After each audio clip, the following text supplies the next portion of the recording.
I didn't wake up that morning thinking it would be the day my life split in two. It was just another Tuesday. I remember because I was running late, standing in front of the bathroom mirror with my hair half dry, trying to decide whether I had time for coffee or whether I'd just survive on anxiety and willpower like usual. Daniel was already gone. He'd started leaving earlier lately. He said it was for work. I believed him because believing him was easier than asking questions I wasn't or ready to hear the answers to. We'd been together for 6 years, lived together for 4, engaged for 1. 6 years is a long time to trust someone. Long enough that you stop imagining betrayal as a possibility. Long enough that you plan your future in plural without realizing you are the only one doing the planning. I didn't know that while I was rushing out the door that morning, my phone was already holding the first crack in everything I thought was real. I saw the email during my lunch break. The subject line was simple. "I'm so sorry." It wasn't from Daniel. It was from a woman named Rebecca. I didn't recognize the name, but the email address ended with the same company domain Daniel worked for. I almost deleted it. I thought it was spam or a mistake. I opened it anyway. She didn't accuse me, she didn't insult me, she didn't even mention Daniel's name at first. She just said she thought I deserved to know the truth. Then she attached screenshots. Messages between Daniel and her husband. Messages between Daniel and her. Messages full of jokes, pet names, late-night plans, and a kind of intimacy I hadn't felt from him in months. There were dates. There were hotel receipts. There was a photo of Daniel smiling in a mirror selfie I'd never seen before. They had been together for almost a year. A year. I sat there in the break room staring at my phone while the microwave beeped behind me, forgotten food slowly turning cold. My hands were shaking so badly I dropped the phone twice. I didn't cry at first. I felt hollow, like my body was still there, but something essential had stepped out. When I confronted him that night, I didn't scream. I didn't throw things. I didn't do any of the dramatic stuff people expect. I just asked him if it was true. He didn't deny it. That was the part that hurt the most. He rubbed his face like I'd asked something unreasonable. "I didn't mean for it to go this far," he said. "Things just happened." I asked him how long. He hesitated. That hesitation told me everything. When I asked why, he didn't say he was sorry. He didn't say he loved me.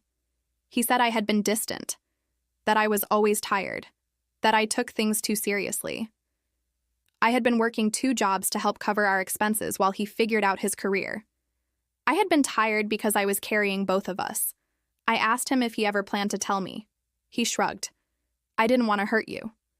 That was the moment something inside me broke permanently. Not loudly, quietly. He asked for space. Then he asked if we could take a break. Then he asked if I could move out temporarily because the apartment lease was technically in his name. I packed my things while he was at work. I took only what I could carry. I cried in my car afterward.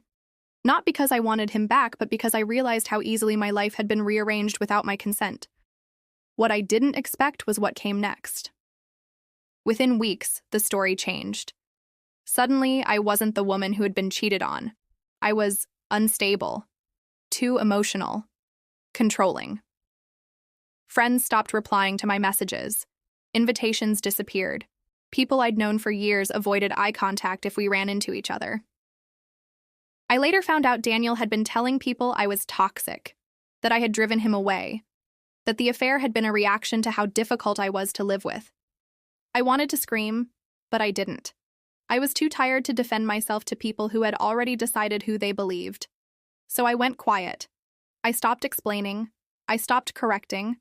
I stopped posting. I focused on surviving. Work became my anchor.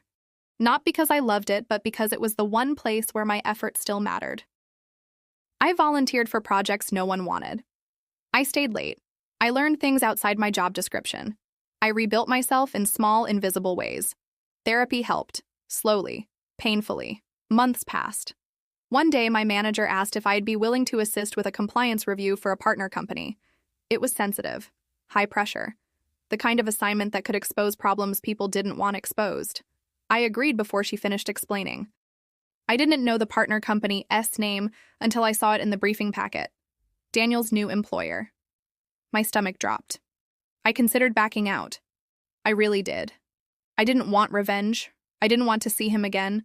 I didn't want to reopen wounds that had barely started to scar. But something in me, something stronger than fear, decided I wouldn't run anymore. So I did the work, professionally, thoroughly, without bias. And the work revealed things: sloppy processes, missing approvals, irregular documentation, decisions signed off without proper review. Daniel's name appeared more than once. I flagged everything the way I was trained to. No commentary, no emotion, just facts. 2 weeks later, there was an internal investigation. I found out through office whispers that someone from the partner company had been placed on leave. A week after that, Daniel was fired. I didn't celebrate. I didn't tell anyone. I didn't even mention it to my therapist. I just kept going. Then, one night, my phone buzzed with a message from an unfamiliar number. It was him. "Did you have anything to do with this?" he asked. I stared at the screen for a long time.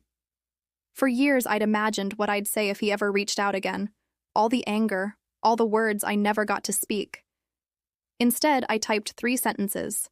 I did my job, I followed protocol, I didn't lie. Then I blocked him. The aftermath surprised me. People started reaching out. Apologies came slowly, awkwardly. Some sincere, some clearly motivated by guilt. I accepted a few, ignored the rest. The real revenge wasn't watching him fall, it was watching myself rise quietly. I got promoted 6 months later, then recruited by another company. My life grew fuller, calmer, mine. I learned something important through all of it. You don't need to destroy someone to reclaim your power. Sometimes the most devastating thing you can do is stop protecting someone from the consequences of their own actions and keep living well without them. And that day, the day he finally realized I wasn't the villain he'd made me out to be, wasn't loud or dramatic. It was just a message on my phone. And the peace of knowing I didn't lose myself trying to prove my innocence.